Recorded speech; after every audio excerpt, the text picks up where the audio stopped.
Los procesos de transformación digital, tanto en organizaciones como en la formación profesional, van de la mano de la innovación. Si bien la UX es parte importante de todo cambio organizacional, nos preguntamos, ¿somos capaces de visualizar una revolución industrial desde las necesidades y dolores de las personas? De esto y más conversamos hoy en un nuevo capítulo de Los Martes Son de UX.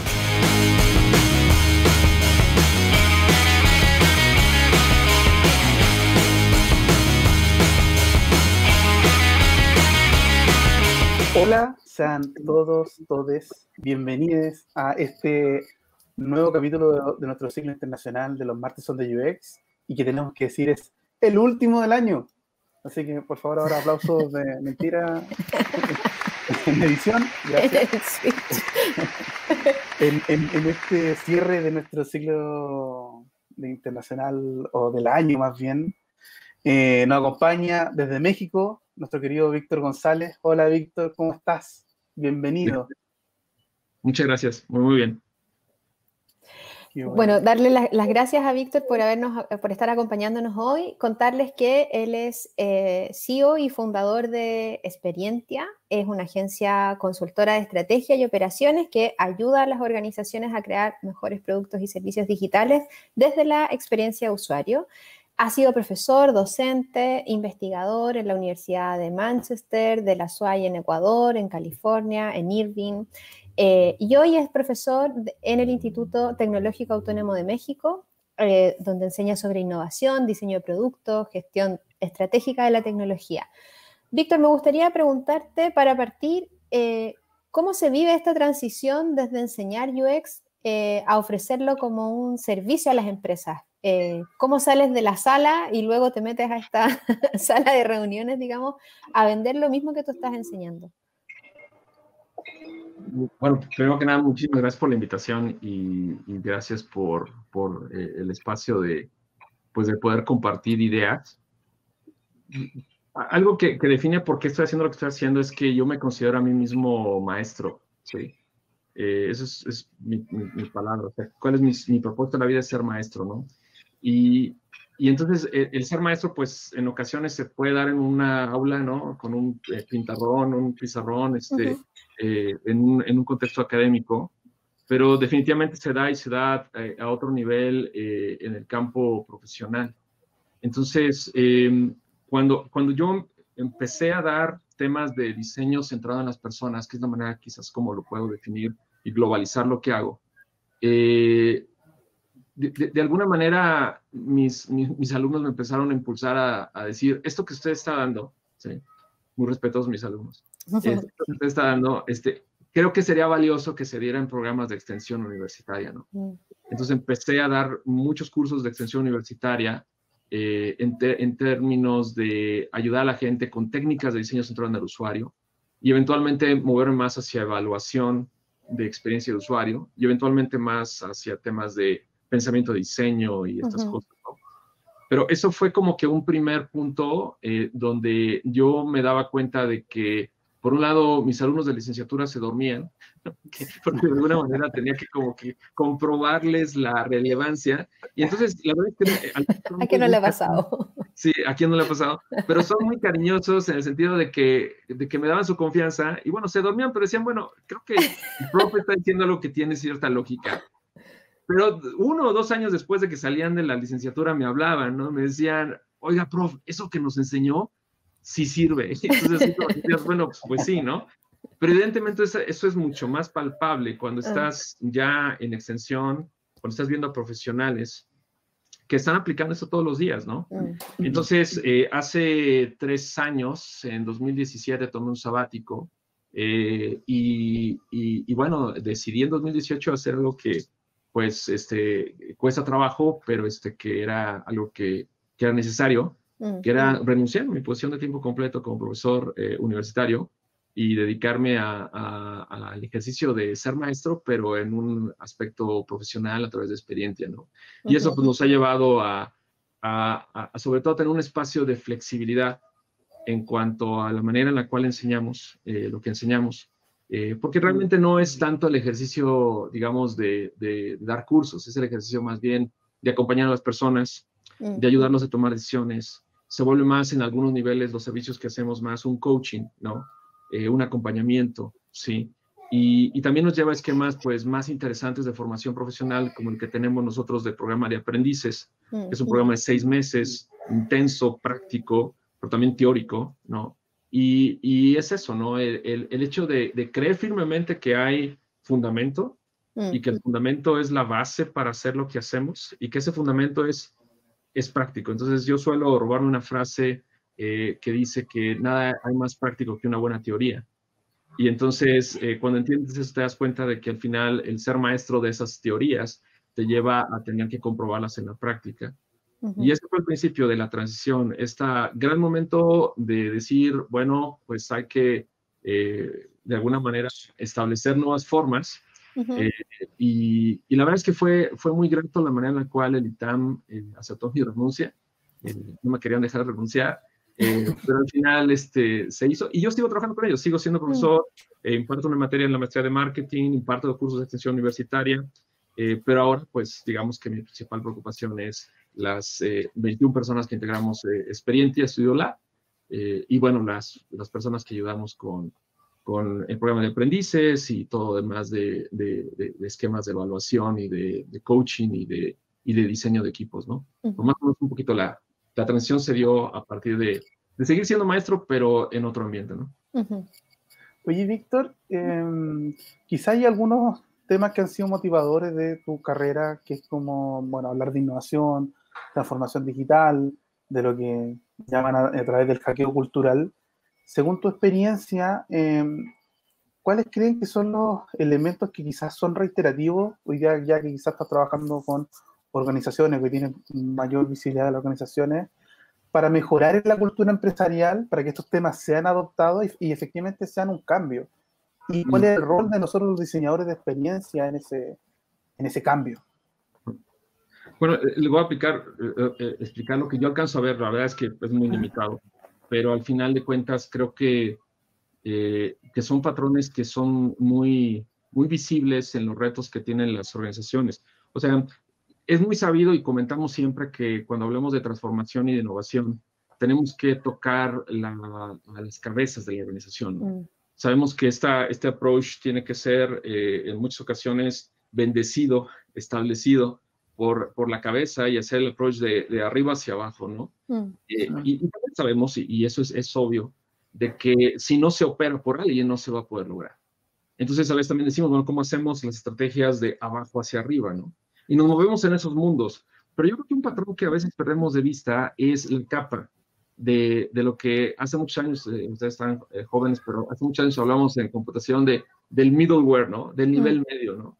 Y ese middleware en las organizaciones es muy interesante porque es el que genera mayor fricción o habilitación para que las cosas se den. Y cuando entiendes estos niveles, es un patrón interesante. El enfocarte a ese middleware que por un lado está haciendo llevando la tensión entre balancear la estrategia y balancear las restricciones del día a día. Balancear lo que podríamos incluso utilizando modelos de innovación disruptiva, el decir, oye, lo que realmente va a sostener la organización en términos del futuro y lo que nos va a mantener pagando la nómina la semana que entra.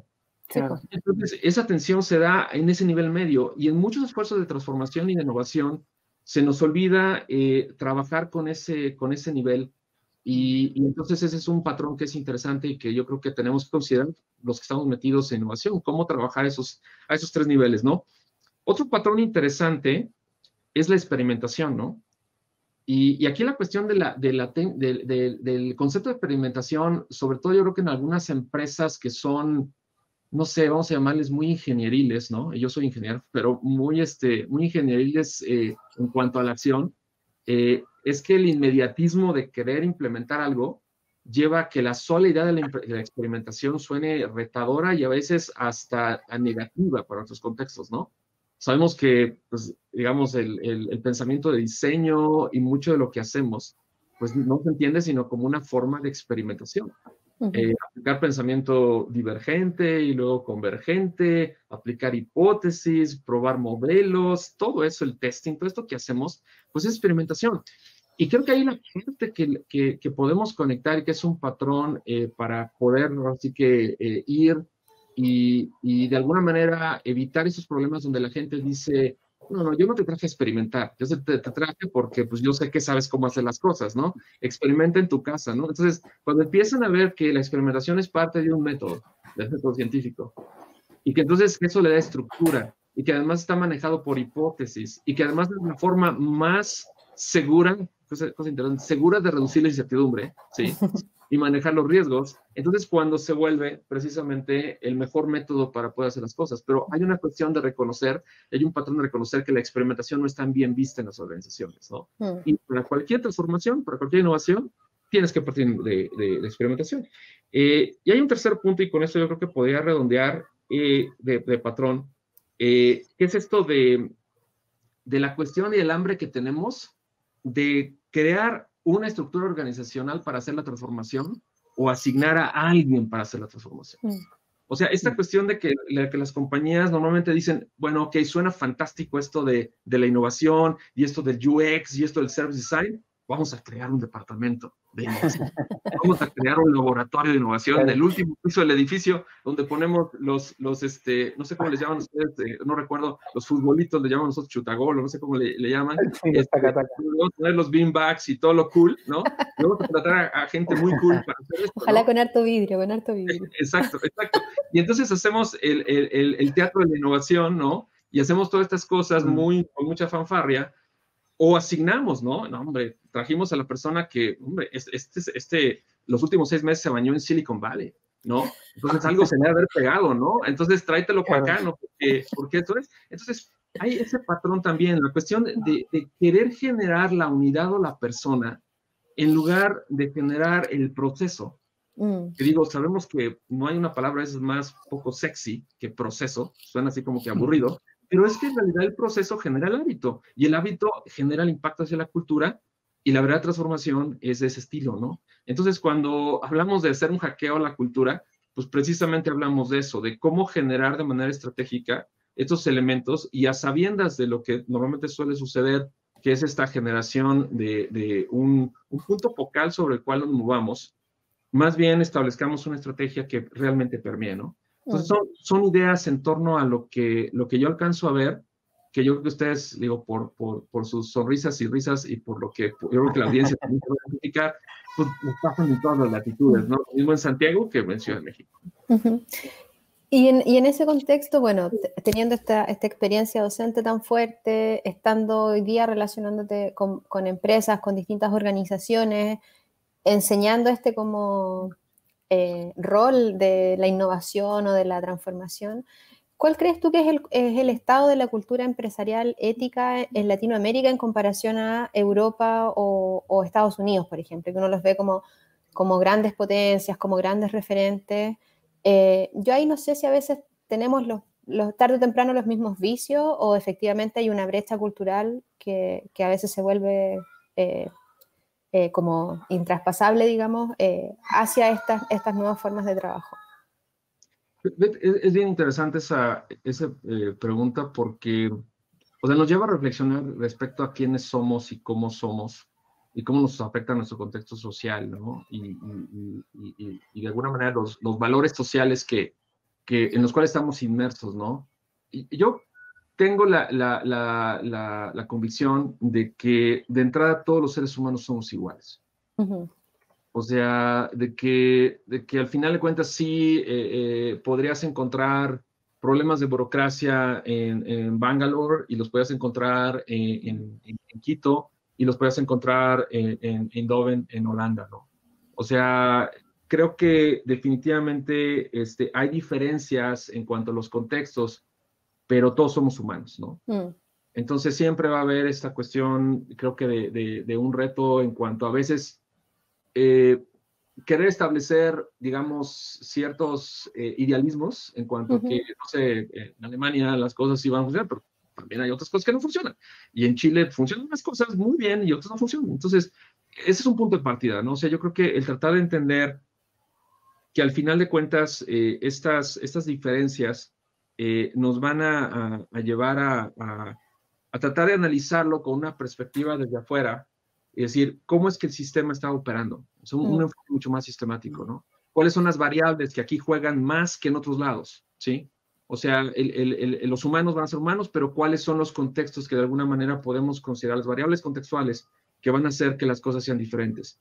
Y ahí es donde entonces creo que sí podríamos llevar escenarios en los cuales esas variables que son narrativas de nosotros nos impiden ver más allá de esas restricciones y no nos dejan hacer más cosas que a lo mejor podremos hacer, ¿no? Es decir, bueno, ¿por qué la agencia número 1 tiene que darse en Europa? Pues pudo haber salido de Buenos Aires o pudo haber salido de Cuenca, Ecuador, o sea, why not? O sea, ¿por qué no puede ser? O sea, y eso es algo que creo que tenemos a veces más que reconstruir nuestras narrativas. Empezar a trabajar, reconstruir esas narrativas y empezar a ver realmente lo que hacemos como una forma, pues sí, de expresión auténtica de nuestro contexto, pero entendiendo nuestro contexto es cómo lo podemos llevar hacia otros lados. Entonces, sí creo yo que el nivel, digamos, de profesional, que a mí se me hace muy atractivo, yo es algo que siempre, digamos, he admirado mucho, de lo que se está haciendo en Latinoamérica, no está por debajo de muchas otras cosas, pero que también a veces que se hace en otros lados, pero también que tenemos que ser muy conscientes de cómo orientar eso que hacemos hacia lo que es más relevante, hacia lo local y a las condiciones, ¿no? O sea, si tú te pones a ver, por ejemplo, el tamaño de las estructuras de diseño que existen en las organizaciones, o sea, somos caso Latinoamérica, ejemplo para muchas partes del mundo. Y no nos damos cuenta, ¿no? O sea, a lo mejor nosotros ya lo vemos muy cotidiano, ¿no? Pues sí, el Grupo Salinas tiene 300 diseñadores de experiencia de usuario, y Coppel, y BBVA, y Oracle, y dices, a ver, ¿dónde están esos? Pues están aquí, están en nuestros contextos. Entonces, creo que también es una cuestión mucho de mindset y de como diseñador, comunidad de UX, empezar a empujarnos más, no solamente ser receptores, sino ser actores. ¿Cómo reflejamos hacia el resto de la comunidad? Y la verdad es que cuesta trabajo, porque hay que decirlo, no necesariamente nuestros casos de estudio son tan relevantes para el pool de personas que juzga lo que es una contribución al gremio. Tenemos que empujar muchísimo más para que esos casos de estudio sean relevantes pues simplemente por el tamaño de lo que está habiendo, ¿no? Pero por ahí empezaría yo, por entender que al final, decía mi abuela, que en todos lados se cuecen habas, o sea que en todos lados pueden pasar cosas, pero que al final del día pues tendremos que estar viendo qué aprendemos de cada contexto, ¿no?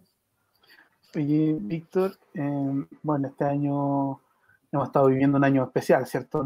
Lo que conversamos antes de partir la grabación, este mismo programa mutó a este formato, dada la pandemia, ¿cierto? Nos hemos ido adaptando, las empresas han tratado de avanzar y adaptarse, pero nosotros los profesionales de UX también, pareciera ser que más que aprender más sobre algunos temas, hemos tenido que hacerlo más intensamente. Lo hablábamos con la Andrea, estos memes de, en verdad, parto a las 9 con reuniones y termino a las 7 y no sé en qué horario trabajo, no sé en qué momento me trabajo productivo, digo, ¿no es cierto? Porque la reunión también es un trabajo. Porque la reunión también es un trabajo, pero productivo cuando hay que sistematizar algo, ¿cierto? Hacer una presentación, incluso para esa reunión. No tienes tiempo. En ese contexto, bueno, a ti te ha tocado formar profesionales de UX. ¿Crees que hay retos especiales a los que se tienen que ver enfrentados estos nuevos profesionales en este futuro próximo, cuando llegue esta llamada nueva normalidad, si es que llega, o si es que ya cambió todo? ¿Hay un desafío de ahí de por medio? ¿Cuál es tu reflexión acerca de eso? Yo creo que, bueno, de entrada, digo, lo sabemos todos, ¿no? Estamos viviendo lo que sea que podamos llamar normal, ¿no? Este es nuestro nuevo normal, ¿no? Y creo que parte del reto como profesional de UX es entender dónde estamos, ¿no? Y puede aplicar para jóvenes o para gente ya viejita como yo, ¿no? O sea, donde estamos nos lleva a entender que al final siempre hemos estado experimentando incertidumbre. O sea, esta cuestión de que hoy en día estemos ante escenarios de incertidumbre, la verdad que es un enfoque un tanto parcial. O sea, la mayoría de los negocios experimentaban incertidumbre antes de la pandemia. O O sea, la mayoría de los negocios estaba sujeta, piénselo, no sé, por cambios en regulación, en el gobierno, en tratados de libre comercio. O sea, de un día para otro las cosas podían cambiar. La única, creo que la diferencia hoy en día es que ahora es más palpable la incertidumbre. Ahora no sabes si sales a la calle y pues de rato regresas enfermo, o si mañana te van a hablar de la oficina para decir que pues el home office se acabó, pero se acabó porque ya no vas a trabajar donde estabas trabajando. O sea, la incertidumbre es más cercana. Yo lo veo como si estuviéramos al punto siempre, en todo momento, de dar un paso hacia un abismo, pero en realidad antes teníamos la visión hacia adelante y ahorita la tenemos la visión hacia abajo. Decimos, entonces es más palpable, pero no es que no exista. Y eso lo ves en compañías grandes, pero mucho más lo ves, por ejemplo, en empresas pequeñas, donde la incertidumbre era, voy a poder pagar la nómina mañana, voy a poder jalar al cliente mañana. Entonces, a eso, ¿cómo lo conecto con la formación y con ser un profesional de UX? Bueno, el hecho mismo de que tienes que entender que tu negocio está precisamente dentro de un contexto de incertidumbre. No tanto a nivel de si vas a tener trabajo o no, sino de que estás apoyando a compañías a crear vivencias y experiencias donde las cosas están cambiando. Y qué bueno de eso, ¿no? Una de las cosas que luego escuché a alguien decir una vez en estos temas de design thinking y de modelado, es que decía, nosotros a los modelos les ponemos fecha de caducidad. Mis arquetipos tienen una fecha de caducidad y son de 6 meses. Y me dio mucha atención porque yo decía, pues sí es cierto, o sea, pues es que esto no, o sea, esto es cambiante, entonces lo peor que puedes hacer es hacer tu diseño, ¿no? Con arquetipos y decir, es para toda la vida. No, o sea, esto está cambiando. Hoy en día, pues más o menos como diseñador te debes de preparar primero, pues para entender eso, ¿no? ¿Dónde estamos? Estamos ante un contexto que siempre va a estar caracterizado por incertidumbre. Hay un segundo elemento ahí que siempre me inquieta, que es esta cuestión de por qué hacemos lo que hacemos, ¿no?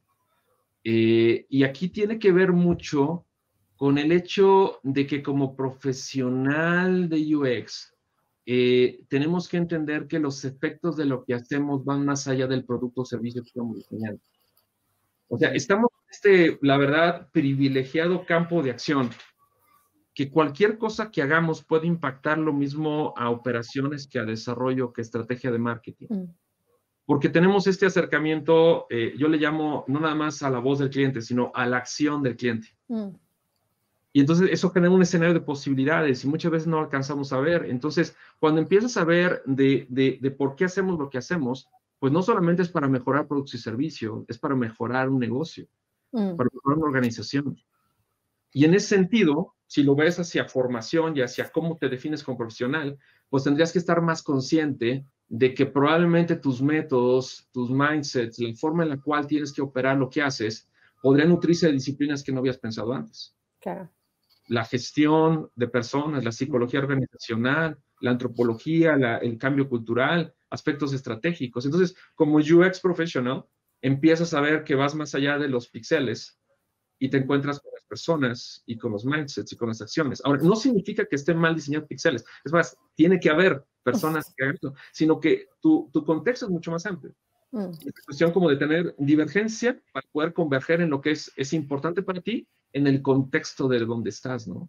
Entonces, llevarnos como profesionales a reflexionar sobre eso implica, como decía, capacitarnos más para entender esos contextos y también determinar acción concreta y específica, ¿no? Es decir, yo me voy a concentrar en esto. Y eso te puede llevar a decir, yo hacía diseño de interfaces y arquitectura de información y eventualmente me moví a trabajar, a hacer diseño estratégico. O otro aspecto que a veces también no dejamos porque diseño estratégico suena así como sexy, cool, y es lo que todo el mundo quiere hacer, ¿no? Que luego tengo un amigo aquí, Luis López Lulo, que dice, bueno, no porque sepas hacer un customer journey significa que sabes hacer diseño estratégico, ¿no? Pero bueno, eso es importante, ¿no? Pero, quiero una bolera que diga eso. Exacto. Pero el otro punto puede ser mucho más específico, como decir, oye, me voy a concentrar en entender cómo expresar mejor una interacción entre una persona y Alexa, y entonces te empiezas a meter con ingeniería semiótica como la que promueve Clarice de Sousa, y empiezas a hablar acerca de cuestiones de lingüística y de entender, entonces eres mucho más específico. Entonces, ese es el punto. O sea, yo creo que estamos en un espacio súper riquísimo donde podemos enfocar nuestro aprendizaje al entender por qué hacemos lo que hacemos a diferentes niveles, ¿no? Y finalmente hay un aspecto aquí de cómo hacemos lo que hacemos. Y ahí yo creo que es muy práctico en cuestión de pensar cómo es que podemos lidiar con nuestra formación, ¿no? Tenemos que empezar a ver que lo que hacemos sí tiene que nutrirse de métodos de trabajo, ¿sí? Pero que en realidad lo que hacemos es proveer capital intelectual para que la gente tome decisiones. Y cuando lo entiendes así, entonces dices, no, yo no estoy haciendo investigación para diseño solamente con el objetivo de decir, bueno, pues voy a hacer una prueba, voy a hacer un tree-testing, voy a hacer lo que sea, sino lo que voy a hacer es aportar un marco de entendimiento de por qué algo debería funcionar de esa manera, ¿no? Y entonces ahí también empiezas a ver que a lo mejor empezar a estudiar teoría del comportamiento, psicología cognitiva o alguna cuestión relacionada precisamente con cuestiones sensoriales, te podría llevar a ser un profesional mucho más pleno, ¿no? Y eso igual conecta la cuestión de que estamos en un ambiente de incertidumbre, que nuestro trabajo que hacemos no solamente tiene que ver con productos, sino tiene que ver con la organización y el negocio, pues entonces te lleva obligadamente a decir, bueno, ¿cómo pongo capital intelectual? No por ser intelectualoide, ¿sí? Claro. Sino por realmente aportar modelos y teorías prácticas que decía hace rato, que lleven a las organizaciones a tomar mejores decisiones. Y todo eso es lo que yo veo en la canasta de alguien que apenas está entrando o que ya tiene tiempo y que dice, pues tengo que estar balanceando esto para poderme nutrir y seguir creciendo profesionalmente, ¿no? Y ahí, en ese contexto, entendemos que tenemos que tender hacia la multidisciplina en términos de comprender distintas dimensiones de nuestro trabajo y no concentrarnos específicamente en una, el entender que estamos en procesos de divergencia y convergencia con otros roles, con otros perfiles, etc. Pero así todo, está por un lado esta resistencia a la innovación en equipos más tradicionales o en estos como segmentos medios que mencionabas tú hace un rato, y por otro está como ilusión de que si yo quiero embarcarme en un proceso de transformación digital como tal, a veces como que baja el gerente general y lo decreta y a partir de mañana estamos todos transformados digitalmente, cuando en realidad es un proceso de un cambio cultural que es a largo plazo, que es más complejo, que tiene muchas resistencias en ese proceso. ¿Cómo se lo planteas tú a estas personas que se resisten a entender no la transformación digital per se, sino como el ser capaces de desarrollar esta capacidad de innovación y transformadora, en contextos como el de hoy día, donde estamos dispersos en nuestros espacios de trabajo, donde estamos trabajando desde nuestras casas, donde esta idea de comunidades de trabajo y que yo me junto con mis compañeros en una reunión está mediada por una pantalla y por lo tanto estamos mucho más atomizados desde lo físico, que hace como complejo como el motivar, el convocar, etcétera.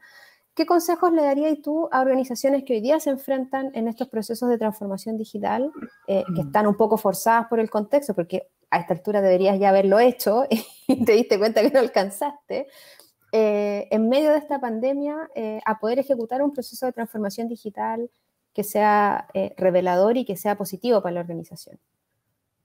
Sí, yo creo que es algo que nos ha llevado a condiciones que a lo mejor no estábamos acostumbrados a hacerlo, ¿no? Ayer teníamos una plática con Mark Extirdon, que es el autor de este libro de This Service Design Doing, y le preguntaban a Mark, los participantes en un seminario que doy, que cómo le hacemos ahora para manejar la innovación sin post-its, ¿no?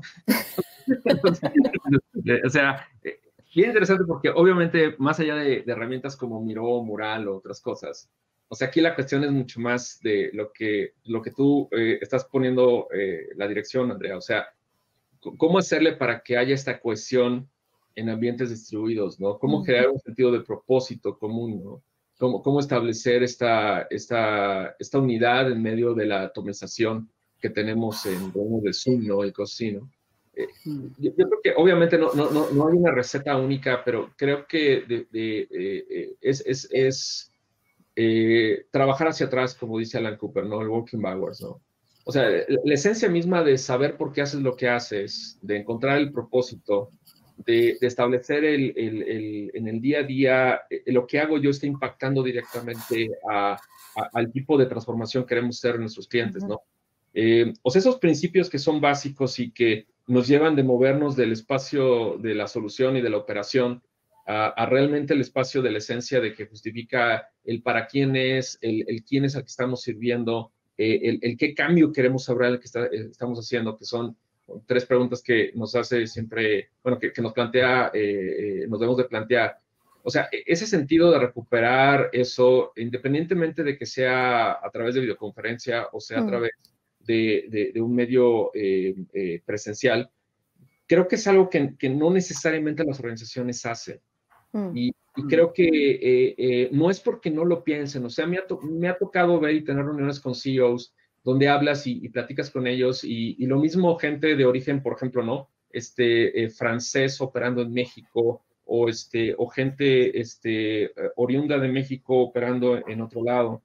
Y lo que ves es que a nivel directivo no es que no exista esa identificación de propósito. Es más, muchas veces, y ustedes lo saben, o sea, trabajamos con compañías en las cuales son más como empresas familiares que se fueron eventualmente haciendo cada vez más profesionales.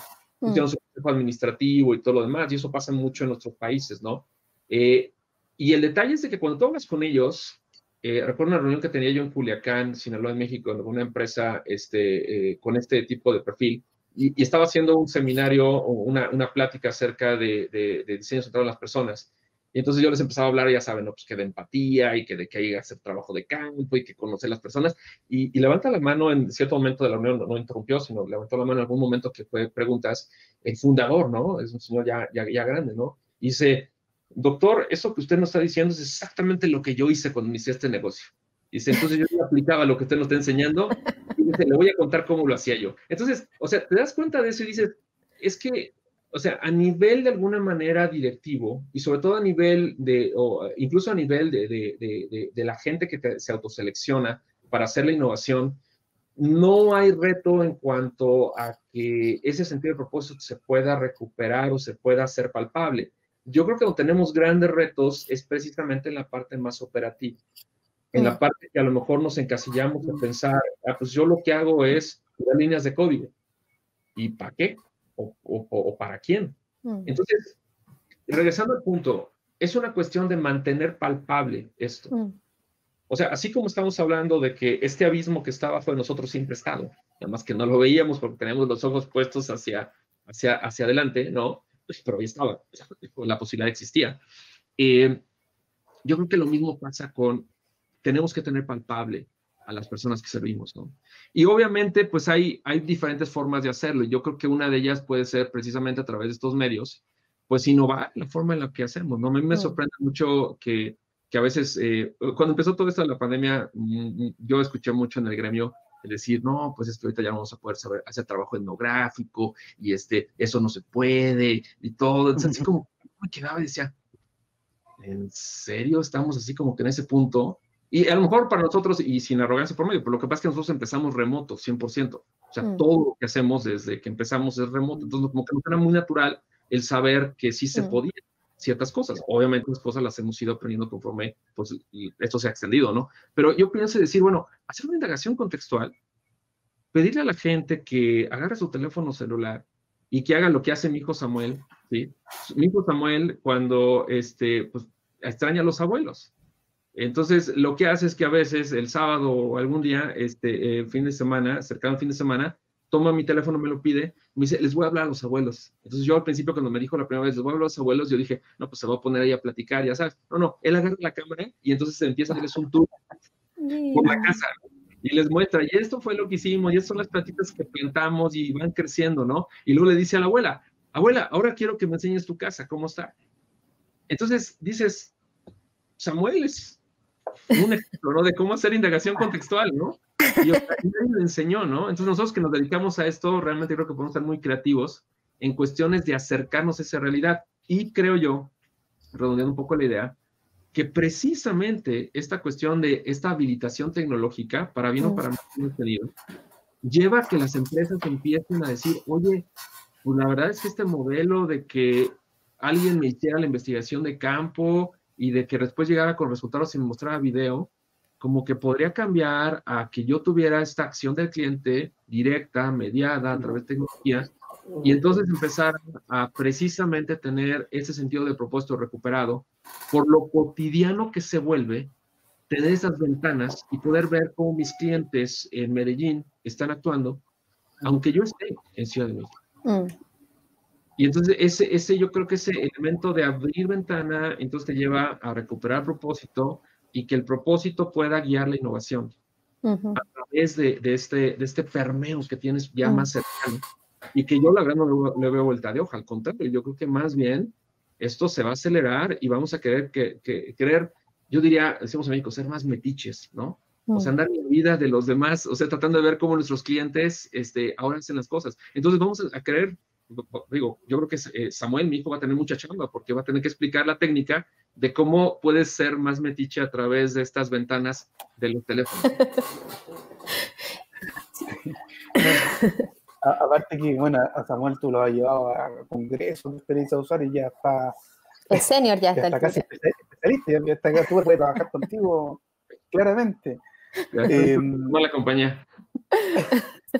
Y en ese sentido, bueno, a nosotros nos pasa que, bueno, está este meme del que la famosa digitalización o transformación digital la provocó un virus, no, ni los consultores, ni los famosos gerencias de innovación ahí con estos salones tipo U. Y hemos tenido que ir a esta reinvención en algunos casos, migración hacia lo digital, pero pareciera ser que en algunos casos ha sido forzada. El caso que nosotros siempre damos, que es un buen ejemplo para nosotros los chilenos, es el retiro de fondos de pensiones. O sea, hasta el fondo de pensiones, y los chilenos pudimos retirar un 10% de eso.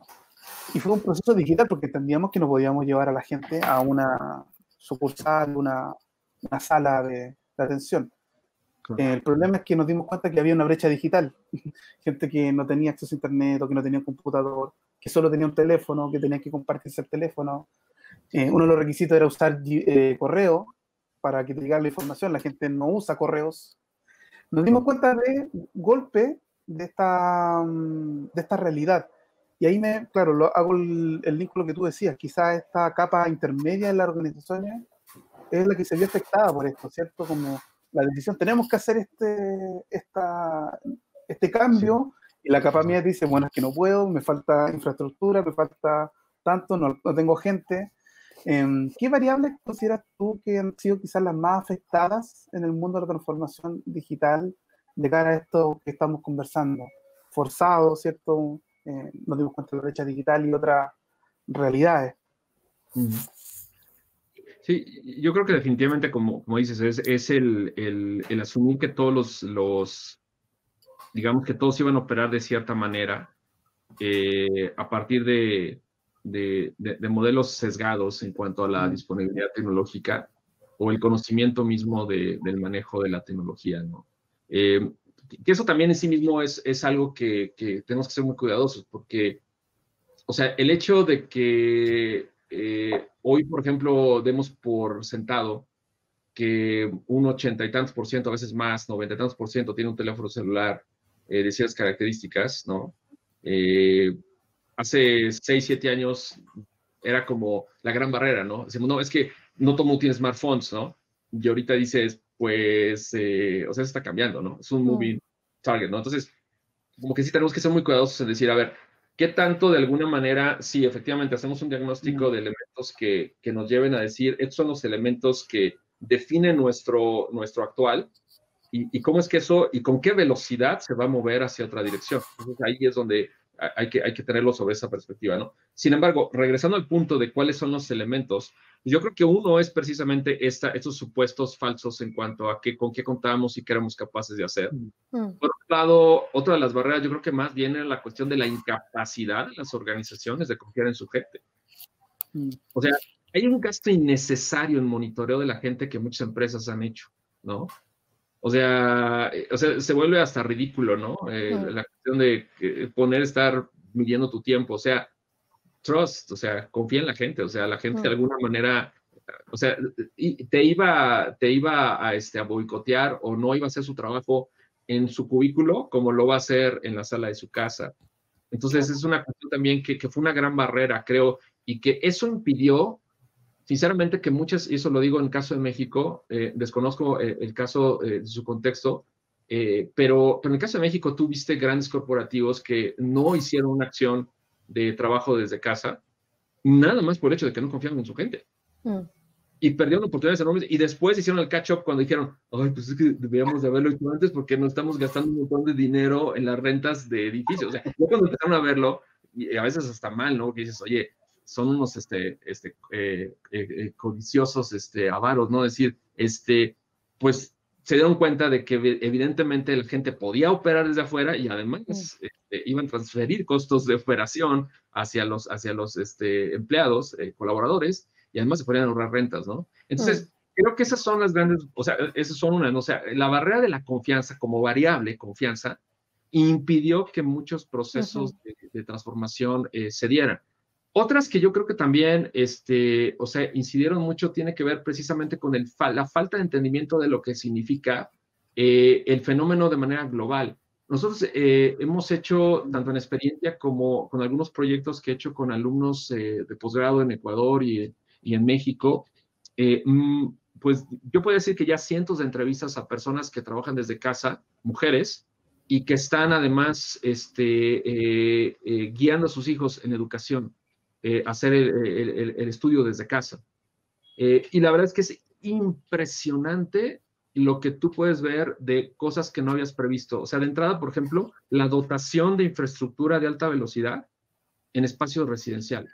Porque sí, o sea, se ve súper bonito, ¿no? No, pues sí, la computadora del profesionista, y no, pero también Sebastián tiene que tener clase, y Samuel también tiene que tener clase, y Luisa no tiene que tener clase, pero a él le gusta andar ahí de metiche, viendo qué hacen los hermanos. Entonces, pues, o sea, el punto es de que las competencias, incluso a nivel de infraestructura nacional, o sea, yo la verdad estoy súper frustrado con las compañías de infraestructura nacional. En lugar de hacer un pacto solidario con las comunidades y decir, vamos a hacer un esfuerzo para aumentar ancho de banda y reducir costos, que eso sí realmente hubiera sido impulso a las economías. Claro. Se ponen avaros, se ponen de faltos de visión y dicen, no, pues es que de todos modos, a lo mejor se acaba la pandemia en un mes, entonces, ¿qué le meto más fibra? O sea, entonces, esa cuestión de infraestructura que faltó entender el contexto realmente de que estábamos lidiando con, pero no nada más eso, la visión, que es lo mismo de los edificios que se estuvieron rentando por muchos meses y que después ya se dieron cuenta. O sea, ahorita yo creo que los telcos están en una situación en que hubieran dicho, si hubiéramos previsto este escenario, pues realmente muchas empresas ya no van a regresar. Y otra cosa, o sea, muchos también esquemas de educación pues van a seguir exigiendo otro tipo de infraestructura que pues actualmente no existe. Entonces, yo vería esos tres puntos. Creo yo que algunos tienen que ver más con la forma de poder trabajar en un contexto, digamos, a nivel de lo que te rodea y de lo que te exige, y otros tienen que ver mucho más con cuestiones de cultura y de cómo es que eso afecta a la acción al final de cuentas. Y ahí, desde la mirada de experiencia, ¿cómo crees tú que hoy día procesos, sobre todo de design thinking, se aplican en organizaciones latinoamericanas? ¿Lo estamos haciendo bien? ¿Lo estamos haciendo a lo latino? A mí me pasa mucho con la agilidad, por ejemplo, que siento que hay versiones de agilidad a la chilena y que lo acomodamos y que terminamos haciendo lo mismo con otro nombre en muchas organizaciones. Entonces, ¿cómo crees tú que estamos hoy día aplicando estos procesos de design thinking en organizaciones en Latinoamérica? ¿Estamos cerca? ¿Estamos lejos? ¿Es una interpretación libre? Hoy en la mañana estaba yo tuiteando algo para una estimada colega que se llama Zaira García. Y Zaira preguntaba en un tuit que cómo se le podía, algo así, lo estoy parafraseando, pero cómo se le podía explicar a alguien que pensaba que no tenía tiempo en un proceso ágil de hacer design thinking, explicarle el valor, ¿no? Entonces, yo le decía también, digamos, más o menos la idea es de que, bueno, tenemos que explicarle que es para poder hacer el doing necesitas hacer el thinking, ¿no? Para poder hacer hacer algo tienes que pensar de cierta manera. Entonces, más acerca de tener el mindset, ¿no? De tener la forma de pensar. Entonces, yo soy muy afín a las ideas de design thinking. O sea, una porque de alguna manera he sido, pues yo puedo decir privilegiado por haber estudiado en la raíz de donde se generó el modelo y haber visto en el contexto del D-School de Stanford y de IDEO cómo funcionan las cosas, ¿no? Y cómo lo ven. Y entonces, de alguna manera, puedo entender la esencia y sobre todo la honestidad con la cual se plantean las cosas, ¿no? Que ya después de eso se transgiverse y que mucha gente lo trate de ver de otra manera o intencionalmente lo cambie, pues ya es otro escenario, ¿no? Y que se de alguna manera se deteriore la honestidad con que originalmente se están planteando ciertas cosas. Pero entonces, lo que yo alcanzo a ver es que Design Thinking para mí sigue siendo la forma como lo define Stephen Gates, que le recomiendo seguir, diseñador en InVision, y trabajó en Capital One y en otros lados. Pues, Stephen Gates habla de que Design Thinking es el gran caballo de Troya para las universidades. Es un caballo de Troya que te permite meter en un modelo, digo, llámale 5 hexágonos o como tú quieras, ¿no? O sea, tampoco nos vamos a pelear por, pues si son 6 o son 7. Tiene más si o menos lados los poliedros. No, o sea, eso también hay mucho, porque hay muchos, puristas de esto, ¿no? Pero bueno, supongamos que es un modelo de diseño. O sea, ¿cómo es que esto entra como una forma de comunicar? Porque al final de cuentas lo que queremos es comunicar, una forma de servir mejor y una forma de crear productos y servicios que sirvan mejor a aquellos que queremos servir. Entonces, puede ser un buen concepto. Yo lo he visto en innumerables ocasiones, o sea, platicando sobre design thinking con rectores de universidades, de sistemas de educación en Latinoamérica, hasta hablando con agricultores acerca de design thinking o hablando con gente que hace operaciones en una empresa manufacturera. O sea, entienden el modelo y entienden de que se trata básicamente de una forma de ver las cosas que te da una perspectiva, yo diría más de visión, más que de operación. Yo creo que el design thinking, parte del reto es ese, y a lo mejor ahorita ya no lo ves tanto, pero antes sí se pensaba como que, no, pues hazte 3 tallecitos de design thinking y de ahí sale, ¿no? O sea, presenta design thinking, después ve cuál es el mejor método de producción. Y ahí, pues, no sé, puede ser contextual design o puede ser cualquier cosa que tú decidas. Y al final de cuentas, yo también los términos es lo de menos. Lo importante es las ideas y la forma. Y siempre háblale a tu cliente, como también dice Mark, háblale a tu cliente como él quiere que le hable, ¿no? Decimos en México, háblale bonito a tu cliente, pues significa pues, que resuene en lo que él o ella piensa que debe ser, ¿no? Entonces, en resumen, yo creo que en general estamos bien en Latinoamérica. Veo madurez en esos temas. Vemos también ciertos modelos, ejemplos como BBVA, que hace un esfuerzo de introducción de design thinking a nivel de como cultura organizacional, que eso es probable, ¿no? Y tengo también pues el privilegio de conocer a algunas de las personas que lo hacen. Y entonces dices, bueno, pues efectivamente, o sea, así se permea. Pero definitivamente también estamos en un escenario en el cual debemos reconocerlo. También hay ciertos, yo diría hasta luchas, ¿no? O sea, hay gente, y no voy a decir quién es porque no quiero ofender a nadie, pero hay grupos académicos que hasta libros escriben para criticar a los que están aplicando el design thinking, y eso es cierto, ¿eh? Dices, ¿cómo es posible? O sea, que ni siquiera... ¿Cómo tienen tanto tiempo de dedicarse a escribir un libro, hacer una conferencia para criticar a los practicantes del design thinking porque están haciendo muy vago o muy diluido el concepto, ¿no? Entonces, sí creo que todavía tenemos esa clase de deseos. Igual diría, a lo mejor lo mismo pasa en otras latitudes, pero de que pasa en Latinoamérica, de que hay gente que escribe libros para criticar a los que aplican el design thinking, sí sé.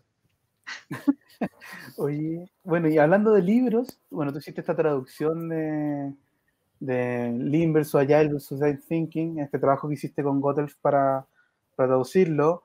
Ahí preguntarte cómo abordaste la traducción o la necesidad de traducir este material a la comunidad hispanohablante y de paso preguntarte por esta dualidad que nosotros no hemos conversado con otro personaje invitado, es o traducimos y leemos el material de origen en inglés y en qué momento vamos y producimos el material nuestro, de nuestro propio rédito. Bueno, ustedes están tratando de hacerlo también, nosotros estamos tratando también de escribir nuestros ebooks, pero está siempre esa dualidad. Voy a la fuente, la leo en inglés o la traduzco, o creo nuestro contenido. Primero que nos cuente este proceso de traducir a Kotlin y después que podamos hablar de esa dualidad.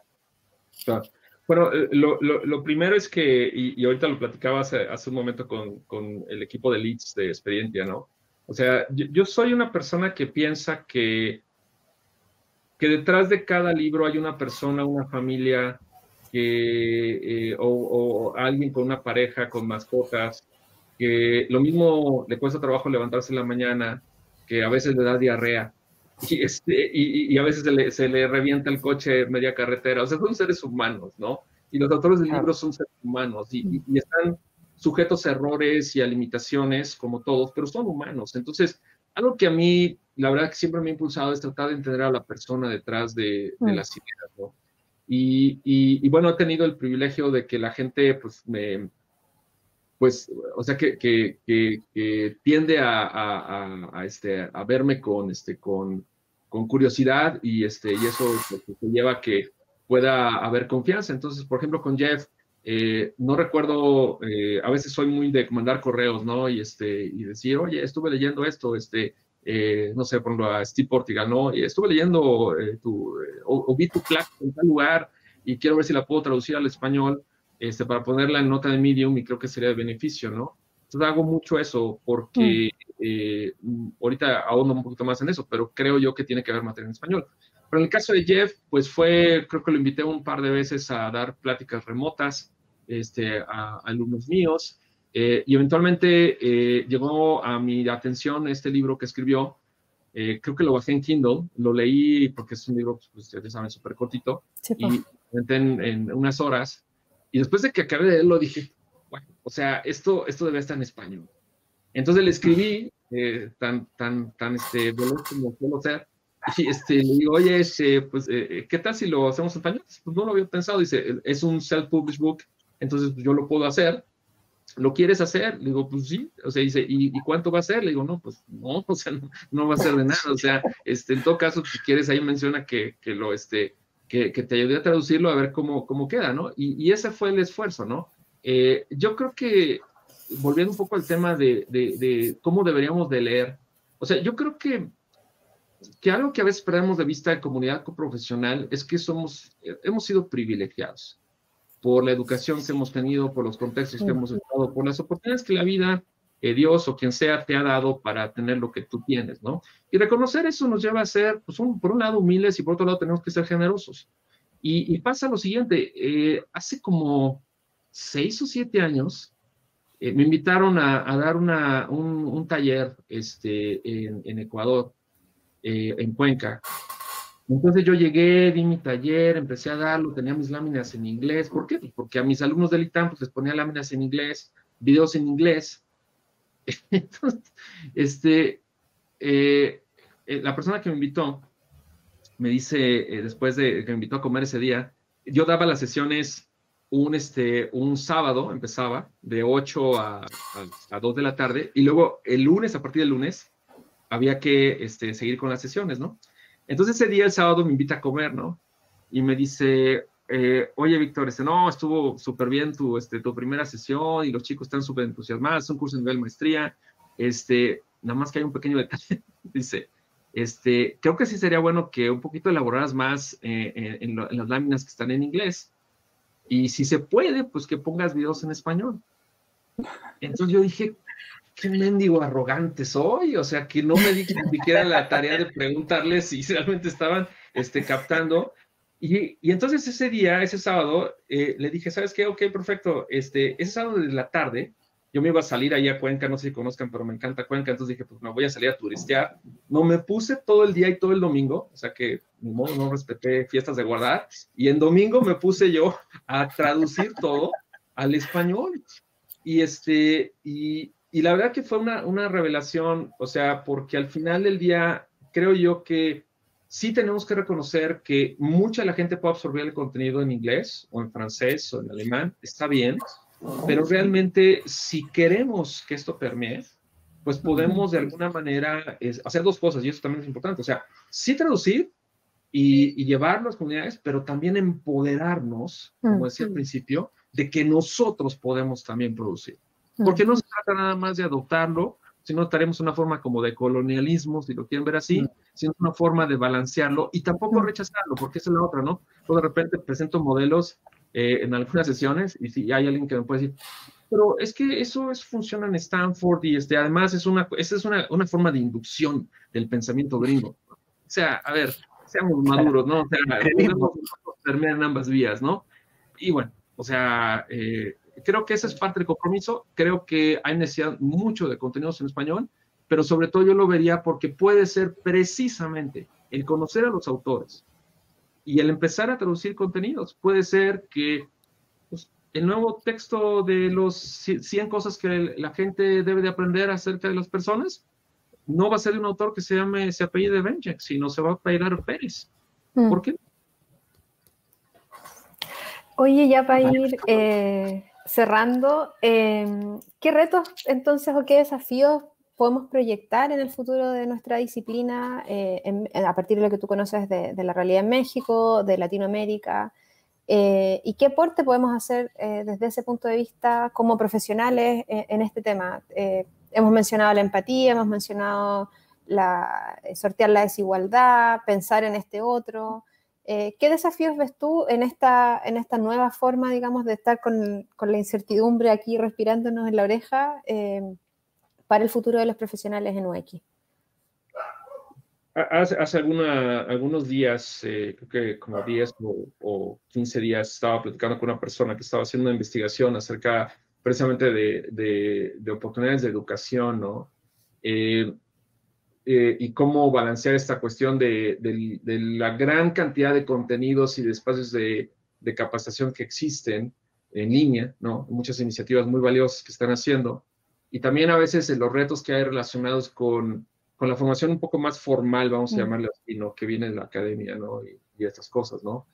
Yo lo he hablado en otros foros y yo creo que el gremio como tal, el gremio entendido como este círculo profesional que de alguna manera define, da dirección, orienta, tiene que tomar un rol mucho más protagónico en la cuestión de lo que implica ser o no ser profesional del área, ¿no?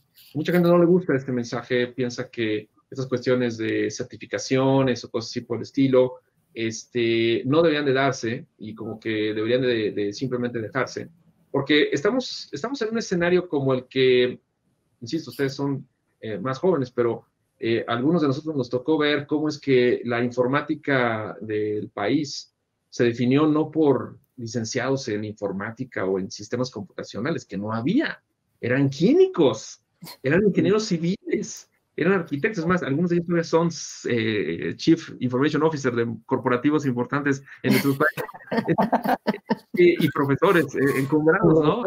Pero el punto es que no había esa disciplina, y entonces estamos jugando esa misma carta errónea, de decir, pues si un químico puede ser, pues entonces no se requiere profesionalización. Y lo que creo que está pasando es que precisamente haber tantos practicantes que no han recibido una educación formal, porque no había, simplemente, se podría eso convertir en una barrera de entrada para que precisamente el gremio impulse una identificación de la credencialización que debe de haber, la acreditación que debe de haber, para que un profesional haga las cosas porque ya nos está afectando. No sé ustedes qué tanto lo palpen, pero yo imagino que cuando ustedes contratan a un profesional, pues parte del reto es decir, pues ¿qué sabe? ¿Y cómo le hago para saber que realmente lo que sabe? Ahora, yo te pongo el mismo escenario. ¿Tú crees que ese problema lo tiene el director del Hospital Ángeles del Pedregal, de un hospital aquí en México, cuando contrata un especialista médico? Pues no, porque enséñame tus credenciales, ¿dónde estudiaste? ¿Cuáles son los cursos de actualización que has tomado? Check, check, check, check, listo, pásale. Obviamente, pues será otra cosa de si es ético, de si sabe hacer su trabajo, pero las credenciales y el marco de acreditación es claro. Ya no veas tú otras cosas como ingeniería civil o arquitectura, o sea, hay marcos de acreditación. Entonces, creo que el gran reto de la comunidad, y sinceramente creo que es algo que tenemos que apurarnos, es precisamente la acreditación. Por esto, porque está creando mucho overhead, mucho sobretrabajo para las organizaciones que constantemente están contratando el establecer esos marcos. Y por otro lado, desafortunadamente hay muy pocas universidades, y con tal excepción, y ustedes lo saben, que realmente están dedicadas a formar estos cuadros a un nivel licenciatura. O sea, se enfocan más a un nivel maestría o de especialidad, lo cual está bien, pero digamos, no hay ninguna razón por la cual tú no puedas formar a un ingeniero en diseño de interacción. Y porque la estrategia, yo también me guío mucho por una vez, hace algunos años, Alan Cooper estuvo aquí en México y varios colegas le preguntaban, Alan, ¿sería necesario que se les diera más diseño de interacción a los ingenieros en computación? Y su respuesta fue, más bien, dice, no es convertir a los ingenieros en computación o los diseñadores, o pone tú el título que quieras, en darles más cursos, sino más bien es crear ingenieros. Y ahí es donde yo creo que está el reto.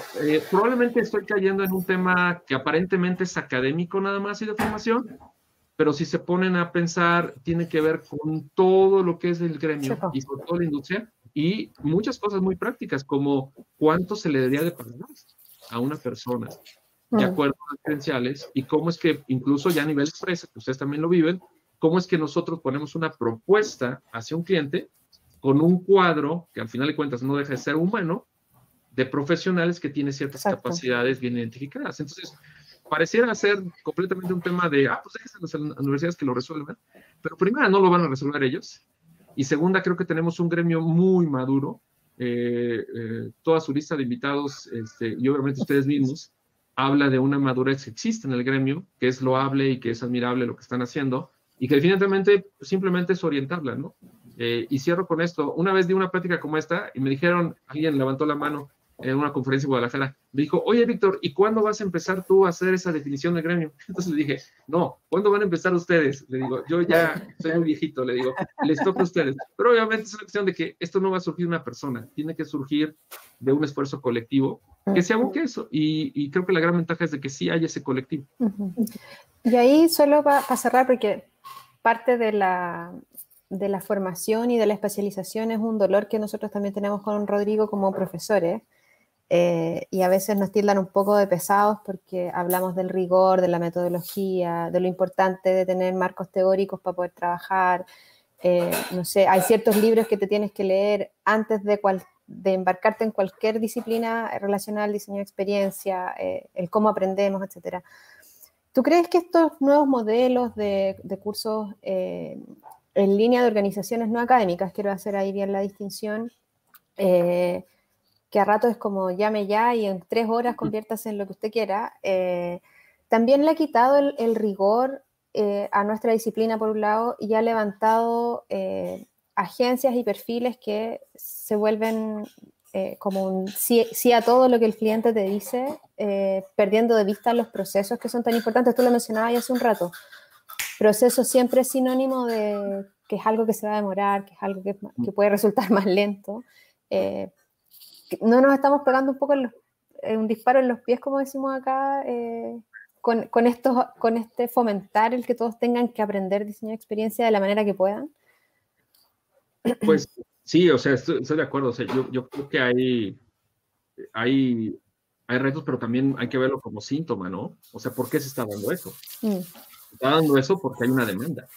Porque la gente está pensando, y no solo pensando, está viendo que cuando van y se presentan como diseñador gráfico, no es suficiente y tienen que nutrirse de un componente de diseño de experiencia de usuario, arquitectura de información, diseño de interacción o economía de comportamiento, lo que sea, para ponerlo en su currículum y para poder entrar, ¿no? Entonces, eso es, o sea, tiendo a ser optimista y soy muy optimista, se me conocen. Digo, pues eso es bueno, ¿no? O sea, qué bueno que se está dando, ¿no? Pero también es un escenario de competencia que yo creo que más que prevenirlo y detenerlo, hay que identificarlo y hay que distinguirte. Entonces, nosotros, por ejemplo, cuando pensamos en la formación que damos a nivel de seminarios o el programa de aprendiz, que por ejemplo son de 6 meses, ¿no?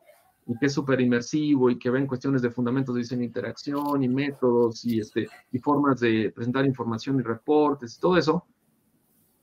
O sea, lo que los chicos salen sabiendo es de que saben muy poco de lo que deben saber. sea, y ese es un gran aprendizaje. O sea, es decir, me dieron las herramientas para entender que eso es más amplio y que al final de cuentas es un continuo aprendizaje, ¿no? Entonces yo creo que también esa es una cuestión que tendremos que estar muy conscientes. Yo no tengo ningún problema de que alguien tenga y venga con un currículum y estudie un cursito de aquí, de acá, de acá, de acá. Pero el problema que creo que tenemos es que no existe un punto de referencia adicional.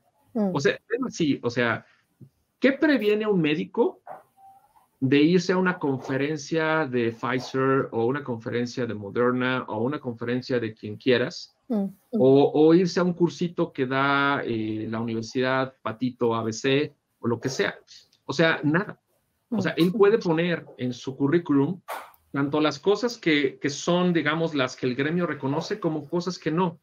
Y la verdad es que a veces tenemos que ponerle esos aderezos porque dices, no, pues es que suena bien que haya tomado el curso con tal renombrada agencia, aunque sé que en realidad el curso es solamente de 8 horas y cuesta muchísima lana, y todo el mundo lo quiere poner, pero, o sea, sí saben a dónde voy, ¿no? Pero está bien, o sea, porque estás jugando con algo que es un valor que la gente aprecia.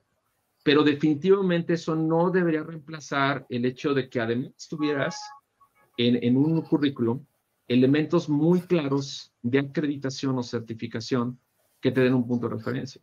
Entonces, en otras palabras, creo yo que no debemos desgastarnos en tratar necesariamente de quitar esas cosas que van a seguir, mientras exista una demanda, van a seguir y haber cientos y cientos de opciones, pero tenemos que más bien trabajar que en aquellas cosas que como gremio o como organización como ustedes saben qué es lo que debe de ser, el deber ser, solidificarlo.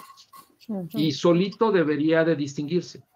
O sea, un egresado de los programas que ustedes están interviniendo debería de distinguirse de estos otros en los cuales pues es una embarrada. Ahora, sinceramente, hay gente que a nosotros nos llega con esa clase de embarradas, ¿no? Y, o sea, no les decimos, ay, tú que tomaste eso es súper malo y no sé qué. No, o sea, sí, es el camino de la vida, no todo el mundo comete sus pecadillos. Entonces, pues, tráelo y más bien llévalo al camino que pudiera llevarlo. Claro, pues es una contribución, ¿no? Entonces, sí creo que es muy desgastante. Yo, y si ustedes me conocen, yo sí de repente tuiteo cosas como que estos no son certificaciones y estos son masterclass que no son masterclass y estos son maestrías que no son maestrías, porque al final de cuentas creo que hay un cierto compromiso y creo que lo tenemos que hacer a veces de sí levantar la voz y decir, espérame, pero ya en la práctica no me desgasto por eso, o sea, realmente digo, bueno, pues, o sea, sigamos haciendo lo que estamos haciendo, como sabemos que se debe de hacer, pero sí la verdad es que a veces sí puede llegar a ser, sobre todo no es para nosotros, sino para la gente que contrata intensamente, muy confuso el escenario. Muy confuso. Oye, podríamos estar horas discutiendo esto, pero tenemos tiempos de grabación definidos, pues nos retan que nos alargamos mucho. Nada, Víctor, darte las gracias por habernos acompañado hoy día, por haberte dado el tiempo de poder conversar con nosotros. Siempre es bueno encontrarse con amigos de esta industria y poder además estar conversando de lo que nos está pasando en distintos lugares del mundo, el cómo enfrentamos la profesión, así que reiterarte nuestros agradecimientos por haber estado hoy día con nosotros. Al contrario, gracias a ustedes, sobre todo gracias por la amistad y gracias por conectar los puntos. Yo nada más les pongo las ideas, muchas veces las ideas no conectan, ustedes verán que conectan y la audiencia también, su audiencia verá qué es lo que puede conectar para ellos, ¿no? Y también recordarles que tenemos 2 ebooks que produjimos este año. El primero es el de personas provisorias, para quienes están haciendo procesos de investigación y que en este contexto a lo mejor no pueden hacer procesos tradicionales o más extensos. Ahí también les sugerimos nuestro ebook de personas provisorias para que puedan identificar quiénes son sus usuarios y también hackear un poco esta propuesta para sus propios procesos de investigación. Y nuestro chiste del segundo semestre, que es la guía de UX Content, también para quienes quieren aprender y entender mejor a qué nos referimos cuando hablamos de contenido centrado en el usuario. Ahí también estuvimos sistematizando no solo bibliografía, sino también herramientas y procesos que utilizamos nosotros como equipo para que puedan también revisarlos en nuestro sitio web. Además, vayan a nuestro Meetup ahí están los workshops, o sea, que hicimos, ¿cierto? Y sugerencias, denos las sugerencias de los workshops que haremos o podríamos hacer el próximo año. Ya terminamos nuestra cuota de workshop que hacíamos cada jueves de este año. Tenemos los martes de UX, tenemos los jueves de workshop. Terminamos un poco agotados, así que nos vamos a tomar un descanso de aquello, desintoxicarnos, y así que a partir del próximo año ya vamos a retomar esos workshops, así que déjenos sugerencias de temas y talleres que podamos tomar y realizar junto a ustedes. Recordarle a todos que estamos en Instagram, Twitter, Facebook, LinkedIn, Spotify. Denle like a suscribirse acá en el canal como los youtubers, activen la campanita con las notificaciones, esas cosas que hacen los más jóvenes aún que nosotros. Cuéntenos qué les parece el formato, si tienen alguna pregunta para Víctor nos las pueden dejar en YouTube, nosotros se las hacemos llegar y le avisamos. También pueden pasar por nuestro blog, lean nuestro blog, estamos generando bastante contenido. Hay en algunos casos hemos hecho uso también de material que ha producido Víctor con citas correspondientes. Así que, nada, pasen por nuestros canales a dejar sus comentarios. Y para cerrar, agradecerles a todos los que nos acompañaron durante este año.